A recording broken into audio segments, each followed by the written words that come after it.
ladies and gentlemen, and welcome back to the Chamber of the Wraith. My name is Brian, and as always, well, not quite as always, but in lieu of Wraith Online, while we have the off-season, so to speak, I figure this is the perfect time to look at some more Injustice characters. I know the game is probably not free anymore, or if it is free, tomorrow's the last day. But a lot of you guys have been having fun playing for about the last week or so, getting to know your characters. That's good.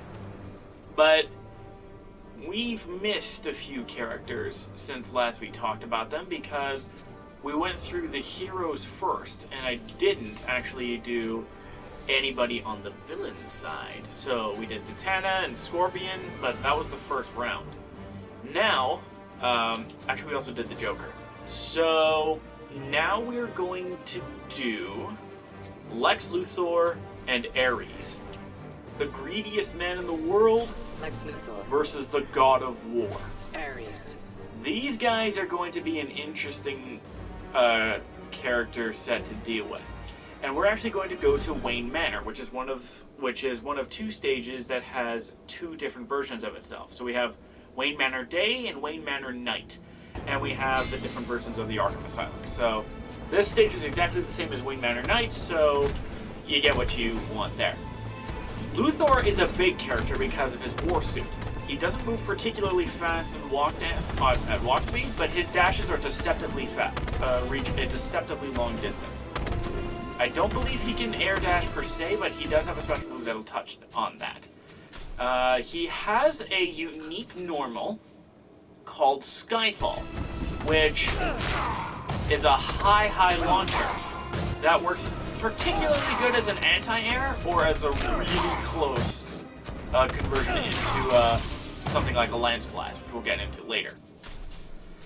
The thing about Lex is that he is one of the worst characters in the game, and being a big body with not the greatest zoning, he suffers the hardest in one particular matchup. In the Zod matchup, Lex Luthor is not winning. It's a 9-1 in Zod's favor. Now, those of you who don't know your matchup numbers, that means if somebody cloned you and had the same skill that you had in, say, playing Lex Luthor, but they play Zod with the same skill, 90% of the time, Zod's going to win. Because Zod just oppresses the hell out of Lex. He can't do anything.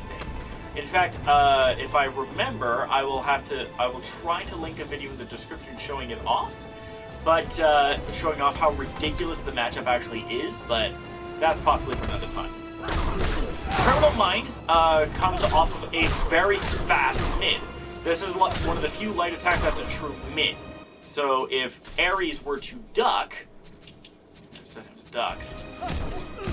Oh, it's a lie. It's actually a high. So it says it's a mid, but it's actually a high. So high, maybe high mid. Either way, ends in an overhead. And this can be special canceled at any time. Prototype goes for a different option, which is technically special cancelable, but not in the same way. The Kryptonite Lance does a little more damage than the overhead though, so this could be a good way to just pile on the damage while you're setting stuff up, because that's what Luthor is. He's ultimately kind of a setup character. Highest currency is a double low, which a quick low like that doesn't hurt anybody, and with a faster special move, he can... let's see. Yeah, there we go. With a faster special attack, he can actually knock you down. World Domination knocks you back full screen, and if an opponent has trouble zoning, even Lex can kind of take full advantage of that. New Destiny features a high damaging blow, and Evil Scientist features a tricky overhead with the lance. So this is your mix-up string to kind of mix your opponent up and get some distance.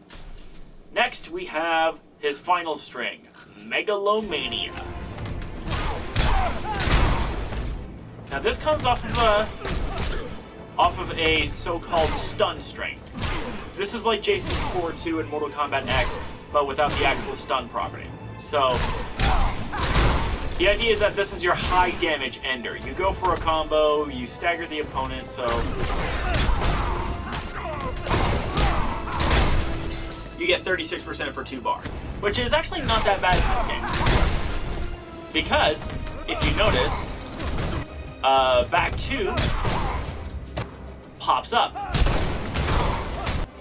which means if you catch a pop-up, you actually get a combo off of that too, so that's where it's really useful. Next, we have special moves. And, okay, so we got different versions of that, and then this, and then... Oh, neither of these can be meter. Okay. So we start off with Gravity Pull, where... people scared of Gearus, don't worry, this doesn't do a whole lot of damage. But it's the same basic principle. Get pulled in, get knocked back. But on Amplify, or on Meter Burn, I can get stuff like combos. Look at that, 24% 1 bar. But that's just the tip of the iceberg. You can get stuff like this. 32%, very easy stuff. Then you have Gravity Mine. This just sets a little mine on the ground that is only active for a short time. Opponent stands in it, they get a combo. But a combo that doesn't scale if they land in it. Which is unique because partially mitigating the scaling of anything allows you to get stuff like this. But we're not going to see that just yet. You can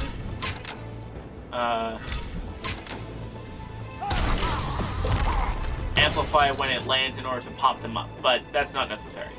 Then we have, and this has a couple of different ranges. Close. You can only have 1 mine out at a time, by the way. And far. And then, of course, mid. Also, I forgot to mention that he doesn't have anything off of heavy, this is just a big boot. Nothing to write home about. Orbital Strike. It's slow as hell, but it's an unblockable. And it does track the opponent up until you see the reticle on the ground. You see the reticle, just jump, teleport, anything that you can do to move to get out of the way. But if a Lex Luthor is smart, he'll just try to catch you on Wake Up or anything like that. So, or maybe he'll even just catch you off of this. Unfortunately, it doesn't OTG, but again, a fast Wake Up can be beaten out by the Orbital Strike. And on Amplify, more damage, knocks it a little bit further back, and it's harder to avoid. It isn't like a full vertical beam that catches vertical jumps. Like if I were to have Ares jump, I can intercept, I can anti-arm with this. See what I mean? But I can't do it quite so easily. I catch them with one of them, and I can catch them with one of them at the very least to do 5 to 10%. Not likely I'm going to get them all. So this is just good for general, and then you do this if you think your opponent's going to wake up or try and evade. Lex Pro. This is very similar to one of Brainiac's gear abilities in Injustice 2, where he just kind of gets a quick shot. And if he amplifies it, he gets 2 shots, and they juggle.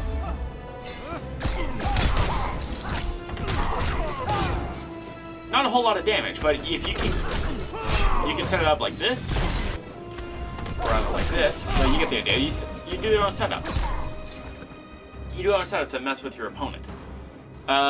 Corp Charge. Fast mid, big shoulder rush. This can also act kind of as an air dash, but this also hurts a lot. This cannot be amplified, but this is a good way to end combos at range, because it knocks down. Lance Blast. Standard projectile, but at different ranges has at different charge levels has different effects. So basic projectile, At level 2, it has about half the range, but it launches.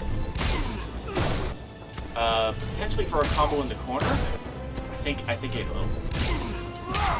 Oh yeah. Oh yeah, that'll combo in the corner for sure. But that's only if you can catch the opponent sleeping, right? Or catch them on wake up, that kind of thing. And then at very close range, you get a 13% unblockable that knocks back full screen. But the range on the unblockable is not great. It isn't even really a projectile at this point. I think it's got even less range than the gravity pull. Yeah, it's got less range than gravity pull, so bear that in mind. Then finally, let's talk trait before we talk super moves. You can see the effects here, and anytime you want a description of what the attack does, you can always look at them in the special moves. But Energy Shield is very special. I get armor for 4 seconds, and I take 25% less damage. So if I were to switch control to Ares for a second...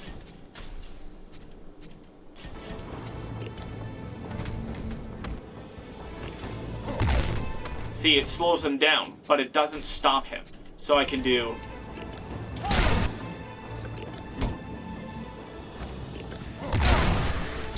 and get a punish. On some of my... especially on some slower attacks. And then if I do 2 of these, I get armor for longer, and it's twice as effective.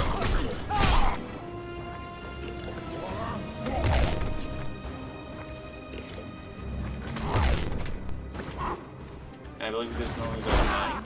Yeah, this normally does 7, so... So you can kind of use it to armor through stuff. And then at level 3... Hold on.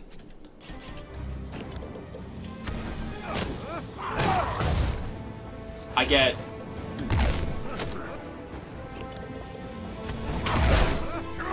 You're in my way. Basically full invincibility.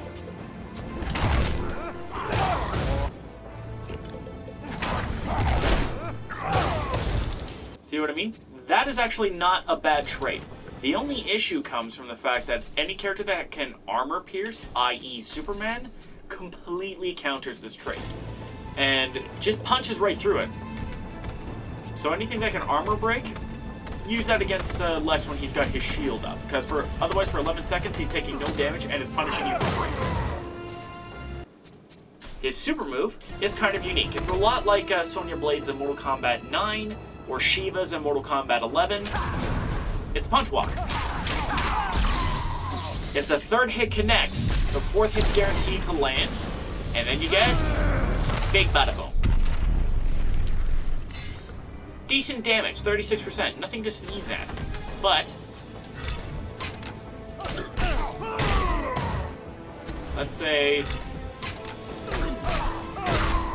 don't know why that missed.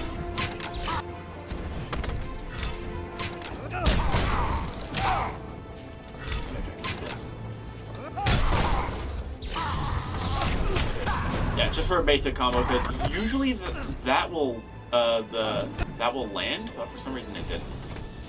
Gotta be closer. Or yeah, that's what it was. Yeah, I think that's what it was.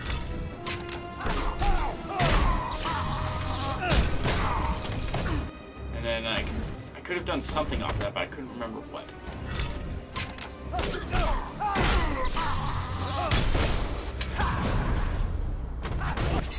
Not at that range. That's the problem with Lex, though. He's really slow. So if you don't like slower characters, this is not the character for you. But if you can deal with the patience and then be more of a tricksy setup type character, I don't think you got anything to worry about.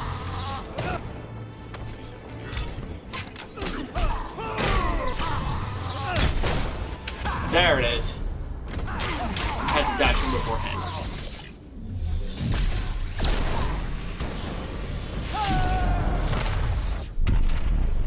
Lots of damage. Yeah, that's 51% for 4 bar. Not the most amount of damage ever, but something.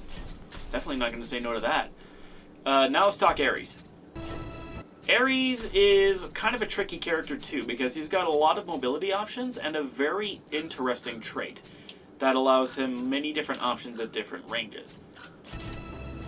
Supreme General comes off of a high, and it's just your general standing string for damage, so you can do into a special move for damage.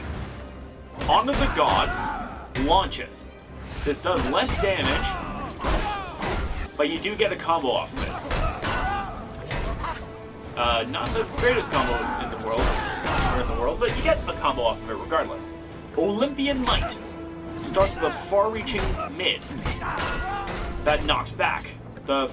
This hit itself does 11%. It's the same amount of damage as a back 3 or forward 3. Furious Anger is a faster mid that knocks down at closer range. So use this to kind of knock down the opponent for Oki situations. But Bloodshed is similar, but throws in a low instead. I feel like Furious Anger is going to be your safer option, but your Bloodshed is going to be for longer knockdowns and a little bit of mix. Cerberus Pain knocks the opponent back and comes off of kind of a quick mid. Then there's Mighty Aggression, Invading Force, Bow to Me, Malevolent Violence, and Immortal Rush. Mighty Aggression is a quick string off the overhead to knock back. Invading Force combos, but it's side switches, so remember to keep that in mind so that you don't accidentally put in the wrong input. Bow to Me is mid-overhead and can also combo. Malevolent Violence starts off of a mid that looks like a low and goes into overhead. So be careful, because this looks like a low, but it's actually a mid. And to prove my point, I'm actually going to have Luthor block. See, he's blocking this by standing. So this is like Nightwolf's back 3 in MK9, and one of his kick attacks in MK9, I don't remember which one. So be careful with that. This is actually a mid. You can catch it with a mid to get a combo in certain situations, or you get an overhead. I don't think it can combo off of the overhead per se. Maybe it's a well-timed projectile, but... Oh, I see. I gotta cancel it right away.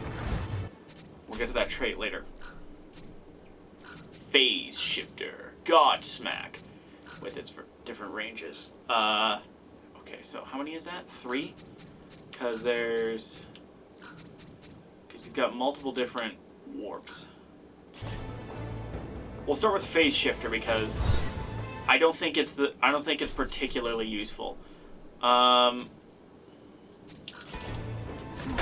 Because all this gets him... Oh, I just noticed that his shadow was gone too. I wonder if it'll eventually render. But, yeah, he just kind of becomes the Predator for a little bit. He's partially invisible for a little while until he gets hit, and then he's back. Makes things tricky, especially if he decides to go for mixes.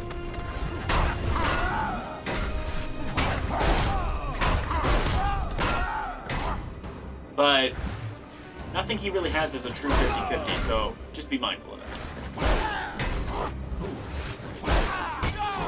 Oh yeah, with the right kind of timing you can just hit off that. Anyways, amplify, and now I'm completely invisible. Which can be especially tricky when we start to get to his teleports, but we're not there yet. Dark Energy, or Godsmack. Leaping Unblockable. This kind, I'm trying to think, I've seen this kind of move before, but, oh, this is like Shao Kahn's Leaping Hammer in Mortal Kombat 11. However, it's a true unblockable, but it's a low. It's like if you combine the Hammer Lunge with Kotal's Quake and made it directable. So let's do it from here. Close, mid, fall. And then if you burn it, which you can do at any time, either at the start or later in, you get an unblockable launcher, but it's ridiculously slow. Like, you could punish this in your sleep, so So as soon as you see the flash, you can probably just punish it, no problem. Or as soon as he's in the air, because he's in the air for a long time with this move. Now, Dark Energy. Quick projectile, nothing to write home about. It's a good projectile because it goes pretty fast and it covers the whole screen. When he amplifies it, it doubles in damage and becomes an overhead. Ares with meter will become a scary zoner, so just be mindful of that. Warp transmission is his teleport. Nothing to write home about here. Teleport right in front, teleport behind for a cross-up situation. And this actually wasn't in his arsenal originally, but he gained the ability to do warp away and what's called a warp escape. And remember, there is no meter requirement for any of these teleports. Only for when you want to combo it.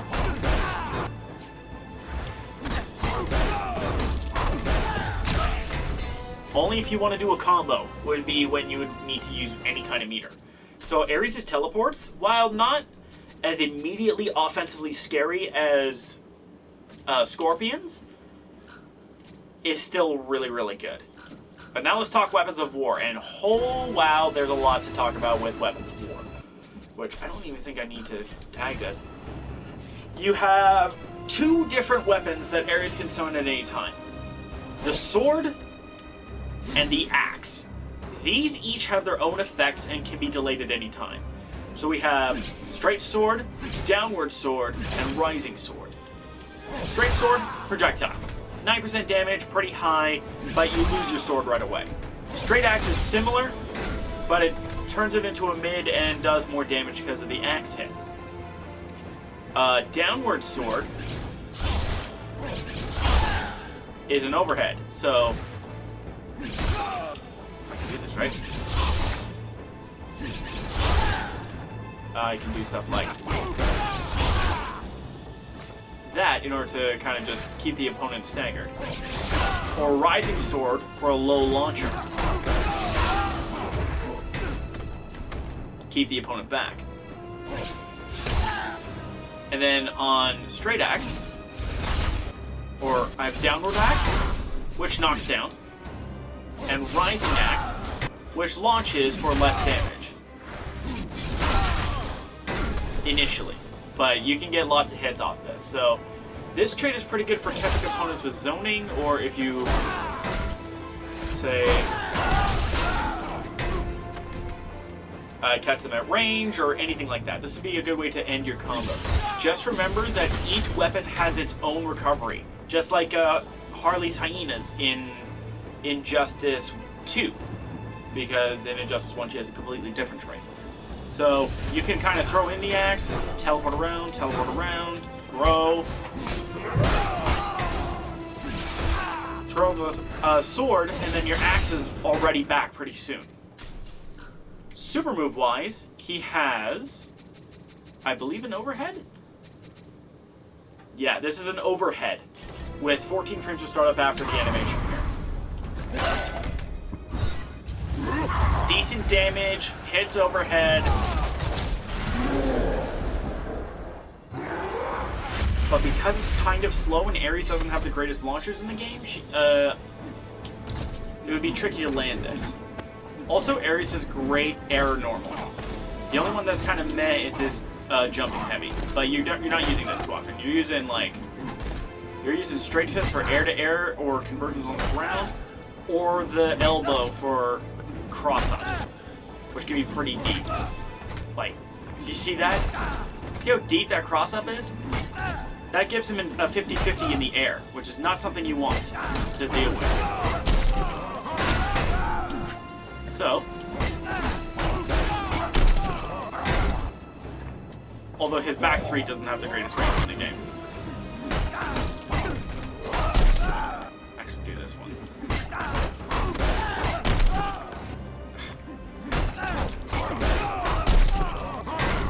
Come on.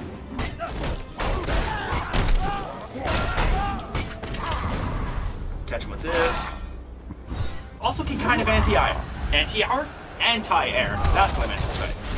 Not the most optimal combo in the world, but I mean, 50% is 50%, right? Easy. But if we want something a little more real...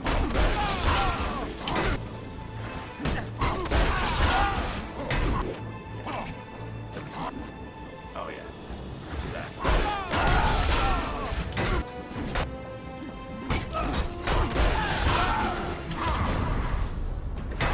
That's not gonna land, so...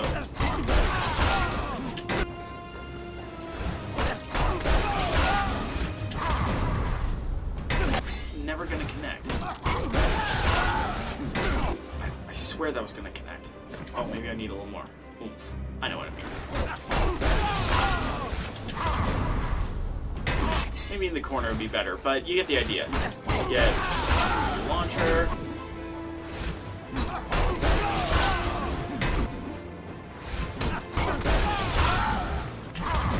Come on, there has to be a way to play this. Oh wait, I know. There it is. Like I said, something really simple. Nothing to write home about. Still does good damage.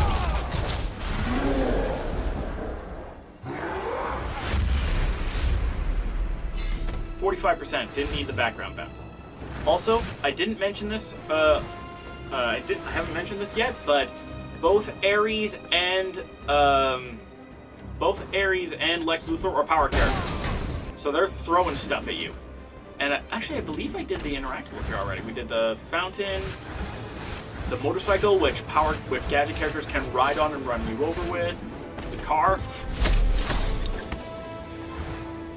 and then let's move this fight over to the corner. Power characters can throw the gadget thing or the big statue, whereas gadgets and acrobats can leap off of the column at any time.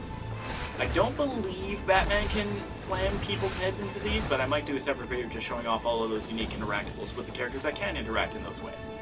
Batman, Deathstroke, the Joker, and the Flash. Also of note is that acrobat characters can ride the motorcycle too. It's not just Bat Freaks. Transition!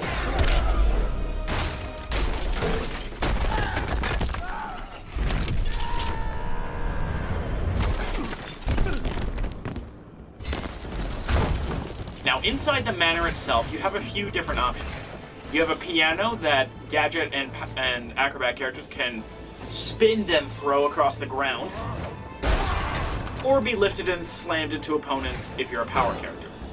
The chandelier is a swing or a weapon, depending on if you're a power character or not. The table is a background bounce. The samurai armor can will either act as something to slam your opponent's head into if you have gadgets or are an acrobat, or if you're power, just throw the armor. Not worth it. And like I said, the table is a background bounce.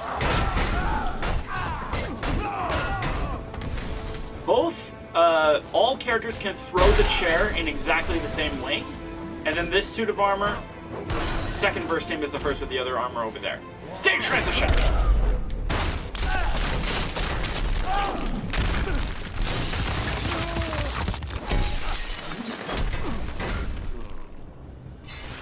And now we're back out here. So that does it for Ares and Lex Luthor. I forgot his name for a second. If you found this guide informative, please let me know, and let me know what other characters you want to see next. I will pick one other character to kind of pair up with Sinestro, but other than that, I would like to know what characters you would like to learn about. So, don't forget to be awesome, guys, and I'll see you guys on the other side.